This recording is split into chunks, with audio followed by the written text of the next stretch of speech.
ሳሚ እውነተኛ መረጃውን እስከሚያቀርብ ድረስ ፈጽሞ አርፎ አልተኛም። ብሌን በልጅነቷ እናቷ አንገቷ ላይ ያሰረችላት ቃቤል ነበረ። እሱን እንግዲህ ከባኃይሉ ጋር ሲቀጠቅጣትና ሲደበድባት ባይኑ ይመለከት ነበር። አንድ ቀን በጥፊ የመታት እያለ አንገት ብሏ ተበጥሶ ሲወርቅ በኃይሉ ሳያየው አንስቶ ኪሱ ውስጥ ከቶ አስቀምጦት ነበር። አንድ ቀን ሊጠቅም ይችላል። ወላጇ ፍለጋ ልትመጣ ትችላለች። ከሄደችበት ሀገር በሰላም ትመጣ ይሆን በማለት ያስቀምጦት ነበር። እሱንም መረጃ በማንሳት እንግዲህ ሰላምን ከዚህ በላይ ደግሞ በምን ላሳምንሽ በማለት ሲያሳያት ደነገጠኝ። በኃይሉ በቃልን ትላንትና ስላጋለጠችው ዛሬ ጠብቆ ሲጥ አድርጎ አንቆ አንድ ክፍል ውስጥ ወስዶ ዘግቷታል። ትናንትና ብሌንን እንደወጣሽ እንዳትመለሽ ኪደሽ እናትሽ ገነት ጋር ከሄድሽ እንዳትመለሽ ተመልሰሽ እዚች ቤት አትገቢም ስትል የነበረ እሷ ቤቱን ለዘላለሙ አስጥሏት እንግዲህ አንድ ክፍል ቤት አጉሮ ዘጋት። እንግዲህ ብሌን በገነት ልቧ በጣም ተሰምቷት ስለነበረ ቃል የፈለገችውን ታርገኝ እንጂ የሰላምን ቤት ለቅቄ አልሄድም በማለት እንግዲህ ሰላም ቤት ቁጭ ብላ ነበረ። በዳግምም መጥፋት በጣም እያዘነች ነበር። ዳግም ምን ሆኖ ይሆን? በእኔስ ለምን አስቀየምኩት? ለካ በእናቴ ችግር ነው እንደዚህ የወጣው እያለች እንግዲህ በፈጣሪ ይጠብቀው እያለች ጸሎት እያደረገችለትም ነበር። ገነት ደግሞ ገነት ድሃ ተብለና ነይን ብትላት የድሃ ብናችሁ ስላለቻቸው ቃል የድሃ መባላችን ምን አስገረመሽ? አሁንስ ቢሆን ድሃ አይደለን ነው በእነሱ አፍ ስለተነሳ ነው። ለምን ክብርሽን ዝቅ ታደርጊያለሽ ብትላት ምን ክብር አለው? ድህነት እኮ ምን ያለ ነው? ከፈጣሪ የተሰጠ ነው። ስለዚህ እኔ ካንቺ ጋር ደግሞ አልሄድም፣ ልቤን አድምተሸዋል በማለት አለመሄዷ ከሰላም ጋር እንድትቀራረብ አድርጓታል። ምክንያቱም ቃል ባሳታስበው እኔ አይነቁብኝም ብላ እኔ ነኝ የቀየርኩትና ጸጉሩ ትክክለኛ ልጅ እኔ እርግጠኛ ሁኛለሁ ብላ አረጋግጣ ስለነበር በዚህ ጸንታ ከዚህ በኋላ እኔ ልጅ እያለች በቤቱ ስትበሻቀጥ ነበር። በስከ መጨረሻ ግን አፏን ላጣልጓት አንድ ቃል ተናገረች። በኃይሉና እኔ በመርዝ ልንገልሽ ስለነበር ይቅርታ አድርጊልኝ ያለችውን ነገር አናደደውና በማግስቱ ሱል እያለች ስትወጣ አንገቷን ሲጥ አድርጎ ይዞ ቤት ውስጥ ወስዶ ዘግቶ እየቀጠቀጣት ይገኛል። በአሁኑ ሰዓት እንግዲህ ብሌን ከሰላም ጋር ትገኛለች። ሰላም ይቅርታ አድርጊልኝ፣ እቺ ልጅ ስሜታዊ ሆና እንደዛ ስትናገርሽ ውስጤ ተጎድቷል ባንቺ። ሆኖም ግን ያለ ጥፋትሽ መናገር ካለባት መናገር አለብኝ ብላ ስሚ፣ ከዚህ በላይ ልትናገሪያት አልፈልግም አለቻት። ውጪ ወተሽ መሄድ ከቻልሽ ወተሽ መሄድ መብትሽ ነው በማለት ስትላት ድሮም እኔ አንቺን አምኜ መቀመጤ እንደምትመለሽ ወደ እሷ እንደምታደይ አውቀው ነበረ። ስለዚህ የእሷ ሆነሽ ምን ጊዜ ብሌንም ያላት እድል እንግዲህ ለቃል የበታችሁን ዝቅ ብላ እየታዘዘች መቀጠሉን ተያይዛው እንግዲህ ልብሱን ጨርሻለሁ ምን ልታዥኝ ሌላ ትፈልጊያለች ስትላት ሌላ ደግሞ እስኪ ልሰብ ስትል ግን ትዕግስቷን መቆጣጠር አቅቷት ሰላም ልጄ ይቅርታ አድርጊልኝ፣ ለእሷ እንደዚህ መሆን ስለ አንቺን መጎዳት ደግሞ የለብሽም፣ አላበዛሽውም? በቃሽ፣ ከዚህ በላይ ምን ልታደርጊያት ትፈልጊያለሽ ልጅቷን በማለት ስትናገራት ደነገጠችና በይና ተኝ ብላት ብትተኛም እናቴ ያላዘነችልኝን ማን ያዝንልኛል በማለት በገነት ብስጭት እየተናደደች ትተኛለች። እንግዲህ ወይዘሮ አልማዝ ደግሞ ከገነት ቤት ሄዳ ፋይሉን ፊት ለፊት አየሁት ብላ በጣም ተደስታ እሰይ ዛሬ ዚች ቤት ነው ማድረው ልጇን አስተዛዛይ መስዬ ልደርና ከዛ በኋላ ፋይሏን ላጥ አርጊያት ሌሊት እንቅልፍ ሲደፋ እሄዳለሁ በማለት አሰበችና ወይዘሮ ገነት በዳግም የተጨነቀች ከአልማዝ ጋር ቁጭ ብላ ይኸው ልጅ የቀረብኝ ብሌን እያለች ብሌንም ስትጠይቃት በቃ አታልቅሽ እማዬ፣ እንግዲህ ለምን አላለቅስ ልጄ እኮ ነው ብሌን አለቻት። እንዴ ቢጨንቀኝ እኮ ነው፣ ጥሩ ነገር ነው እኮ ያደረግሽው። እንዴ ስመጣ ከኔ ጋር አብረን እንፈልገዋለን አለች። ልትመጪ ነው ልጄ አለች። ይቅርታ አደረግሽልኝ እንደ ልጄ ስትላት እኔን ይቅርታ አድርገሽልኛል? እሰይ አንቺን በማጣቴ እኮ ነው የተጎዳሁት። ለእናትሽ አዘንሽላት?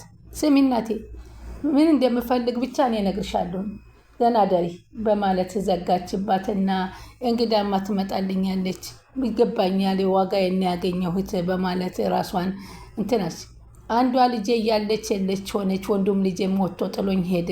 በደህና ደሪልኝ ነይልኝ በማለት ስትል አልማዝ አብራ ታድራለች።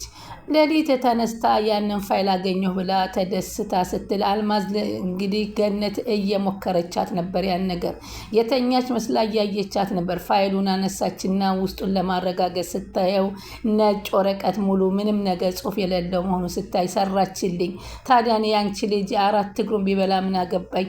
ለፋይል ብዬ ገንዘብ አገኛለሁ ከበኃይሉ ብዬ እንጂ ያደርኩት ብላ በንዴት ተበሳጨችና ፋይሉን ከነበረበት ቁጭ አድርጋ ተመልሳ ገብታተኛ ስቃ ፈንድቃ የነበረውን አፈረች። ሰላም ወደ ቻናሌ ተከታታዮች ሰላማችሁ በያላችሁበት ይብዛ። ለቻናላችን አዲስ የሆናችሁ ሰብስክራይብ፣ ላይክ፣ ሼር እያደረጋችሁ አበረታቱ። አደራ ቀጣይ ፓርቲ ዘመተናል። እንግዲህ በዚህ ፓርቲ አሁንም ቢሆን ዶክተሩና ሳሚ ቃል መቀየሯን ስለተረዱ ከሀብል ወደ መረጃ አለ ብለው ሀብሉን ሲያመጡላት ሰላም እንግዲህ ምርመራውን ለማካሄድ እና ብሌንን አምኖ ለመቀበል ተዘጋጅታለች፣ ዝግጁ ሆናለች። አሁን እንግዲህ ብሌንንም ይቅርታ አድርጊልኝ የትም አትሄጂ ብላ ቤቷ ውስጥ አስቀምጣታለች። ቃልን ግን አጅሬ በኃይሉ እየጎተተ ወስዶ አንድ ክፍል አጉሮ ለዘላለም ማትወጪ ነሽ እዚች ቤት እኔን አጋልጠሽ አንቺ አማለሽ ዶክተሩን አሰርተሽ ልትቀመጪ ልጅ ሆነሽ እኔ ወንድምየው ያለ 5 ሳንቲም ይህን ያህል ጊዜ ለስንት ሰው ገንዘብ ስከፍል ቆይቼ ልወጣ ነው? አንቺ ብቻ ብልጥ ነሽ መስሎሻል በማለት ሲላት፣ አሁን እውነታውን ተናገሪ፣ እንዴት አድርገሽ ልትቀይሪበት እንደቻልሽ ምክንያቱን እንድትነግሪኝ እፈልጋለሁ ሲላት፣ እንግዲህ ከብሌን ጋር ስጋጭ አንድ ቀን ጸጉሯን ጎትቻ ስለነበር ያ ጸጉር እጄ ላይ ነበርና አንስቼ አስቀምጨው ነበር። በዛን ሰዓት ምርመራ ሲባል እሱ በብሌን ፍቅር ፈዞ ብሌንን ትክ ብሎ ቡና እያፈላሽ ሲመለከትልኝ እኔ የብሌንን ጸጉር አውጥቼ የኔን ጸጉር አስገባሁለት ስትል በኃይሉ ስነግረው አንቺ ጉደኛ ይህንን ዘዴ ስትሰሪ ከኔ ራቅሽ አይደለም?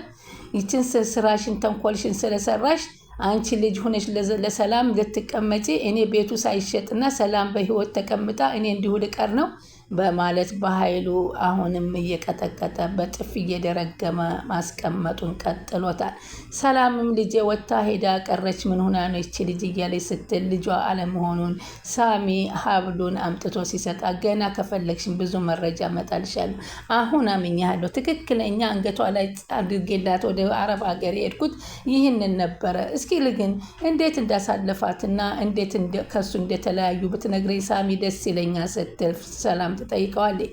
ሰላምም እንግዲህ በአንድ ወቅት እኔም አባቴን አስወግዶብኝ የሱ ተላላኪና የሱ የወንጀል ተባባሪ አድርጎኝ አሁን ግን የነበረውን ሁሉ ፋይል ይዤበታለሁኝ፣ ሚሞሪውም እጄ ስለገባ ነው እንደፈለግኩ የምናገረው እመኒኝ። የዛ ጊዜ ልጅሽን በጣም ያሰቃያት ነበር። ምክንያቱም አንቺ ብር ባለመላክሽ ብር ልካለሁ ያዝ ብላ ወንዱ ልጅ ሂዳ እሷ ለራሷ አረብ ሀገር ሸሸ ገዳሜ ትላለች። እኔ ታዲያ እሷ ሊሰርቼ ላበላት ነው ወይ የምትፈልገው እያለ በበርበሬ እንጀራ እየጠቀለለ ግድ ጉረሽ አትጉረሽ እያለ እና ውሃ ማስታጠቢያ በፊቷ ላይ እያቾፈ እየረገጠ አላስተኛ ሲል ነው። ከዛ በኋላ አንድ ቀን ሲቀጠቅጣት ምርር ብላ አልቅሳ ሀብሏም ተበጥሶ ሲወርቅ እኔ ያነሳሁት። ከዛ በኋላ ጎዳና ወጥታ ወይዘሮ ገነት ናት አሳድጋለች ለዚህ ያበቃችሽ። ወይዘሮ ገነትን ይቅርታ ልትጠይቅ ይገባሻል። ትላንትና አንቺ የድሃ ድሃ ብለሽ መሳደብሽ ወይዘሮ ሰላም ትክክል አይደለሽም። በዚህ ይቅርታ ብለሽ እኔም ከተናገርኩት በኋላ ድህነት ከፈጣሪ የሚመጣ ነው። ለምንድን ነው ድሃ ብዬ ያልኳት? እኔስ ነገ ድሃ አለመሆኔን ምን አሳወቀ ብዬ ሳሚ ጸጽቶኛ ስትል ብሌንንም ጠርታ ብሌን ይቅርታ አድርጊልኝ፣ ትላንትና ስሜታዊ ሆኜ እናትሽን ተናገርኳት፣ መናገር የሌለብኝን ቃላት ነው የተናገርኩት በማለት ትነግራታለች። አይ ችግር የለም ምንም አይደለም እትዬ እኛ አልተቀየምንም አለቻት። ቢሆንም ገነትን አስቀይሜያታለሁኝ በማለት ትናገራታለች። ከዛም እንግዲህ ገነት እንዴት ምን ያህል አርጋ እንዳሳደገችላት ብሌንን ስትሰማ ግን ለካ እሷ ናት እንደዚህ አርጋ ለዚህ አድርሳ ልጄን ያገናኘችኝ፣ ሂጄ ይቅርታ መጠየቅ አለብኝ ስትል እትዬ አንቺ ይቅርታ ሄደሽ መጠየቅ አይገባም፣ እኔ እናቴን እጠራታለሁ ትመጣለች እዚሁ ይቅርታ ትልያታለች ስትል ብሌንም ትናገራለች። ቃል ቢያው ፊት ለፊት እያዩ ቢያው በሩ ቢንኳኳል ካሁን ትመጣለች የተባለ ብትጠበቅም ቃልም ተመልሳ ወደ ቤት አልመጣችም።